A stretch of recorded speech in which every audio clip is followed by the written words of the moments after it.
विनोद अग्निहोत्री जी। दादा जी बताइए, क्या सवाल है? नहीं, आपने सुना दोनों को? भाई सुरजेवाला जी को सुना कि नहीं सुना? विनोद जी आपने सुना होगा जरूर। राक्षस भी आ गए, शराब भी आ गया, अब मुझे पता नहीं सर अब बचा क्या है राजनीति में। जी सर। देखिए, सुरजेवाला जी ने किस संदर्भ में कहा, मैं तो कतई इस तरह के बयान का समर्थन नहीं करता, चाहे वो सुरजेवाला जी कहें चाहे कोई कहे। और मैं आचार्य जी की इस बात से सहमत हूं कि विमर्श जो है, और सुधांशु जी भी सहमत होंगे, मैं सुधांशु जी के बारे में जानता हूं, बहुत ही सुलझे हुए और बहुत ही मतलब संभ्रांत और विद्वान प्रवक्ता है। वो उनकी भाषा भी हमेशा जो है शालीन और मर्यादित रही है। इसलिए कोई भी व्यक्ति जो राजनीति में विमर्श को मर्यादित रखना चाहता है, वो किसी भी तरह की ऐसी भाषा का समर्थन नहीं करेगा, चाहे वो पक्ष के लिए बोली जाए या विपक्ष के लिए बोली जाए। और जो शाप की बात जो कही, भाई शाप तो सही कहा सुधांशु जी ने, शाप तो ऋषि मुनि देते थे, और वो भी कब देते थे? जब बिल्कुल आखिर में लगता था कि शाप के अलावा कोई रास्ता नहीं बचा है। आमतौर पर आप देखिए, विश्वामित्र जो है राक्षसों को श्राप दे सकते थे, लेकिन वो दशरथ के पास गए राम और लक्ष्मण को लेने कि भाई हमारे यज्ञ की रक्षा करिए, क्योंकि वो शाप दे करके अपने तप को नष्ट नहीं करना चाहते थे। तो इसलिए शाप जो है, अब सुरजेवाला जी शाप कैसे दे रहे हैं, कहां से दे रहे हैं, उनके पास कौन सी तपस्या है, ये तो ईश्वर जाने या वो जाने। दूसरी बात, एक बात मैं आज कहना चाहता हूं, क्योंकि राक्षस शब्द पर बड़ी दिलचस्प बहस हो रही है।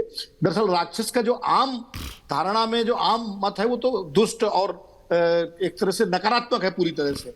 लेकिन अगर आप आचार्य चतुर्सेन को पढ़ें, और जो उन्होंने वयम रक्षामा लिखी है रावण पर, तो उसमें उन्होंने बताया कि रक्ष शब्द से राक्षस शब्द की उत्पत्ति हुई है। और रक्ष का मतलब जो रक्ष संस्कृति रावण ने शुरू की थी, जिसका अर्थ था कि हमारी रक्षा देवता नहीं करेंगे, वयम रक्षामा स्वतः, अपनी रक्षा हम स्वयं करेंगे।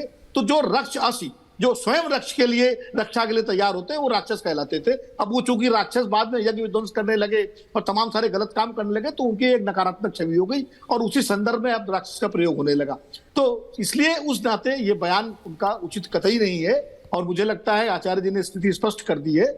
लेकिन वही बात है, मुझे लगता है कि सुधांशु जी, आचार्य जी और अनुराग जी बैठे हुए हैं, ये पार्टियों के जो प्रवक्ता या जो स्वर हैं, ये ही इस डिस्कोर्स को ठीक कर सकते हैं कि बातचीत में, बहस में तर्क रखे, बात रखे, लेकिन मर्यादा, शालीनता बनी रहे।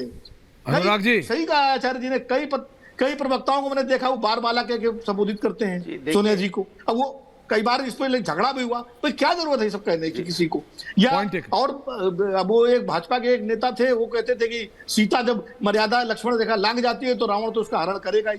इस तरह के बयान जब आते हैं तो निश्चित रूप से उससे पार्टी की छवि गिरती है, उस पार्टी की छवि गिरती है जिस पार्टी को अटल बिहारी वाजपेयी, लाल कृष्ण आडवाणी, पंडित दीनदयाल उपाध्याय, डॉक्टर मुरलीधर जोशी जैसे मनीषियों ने बनाया।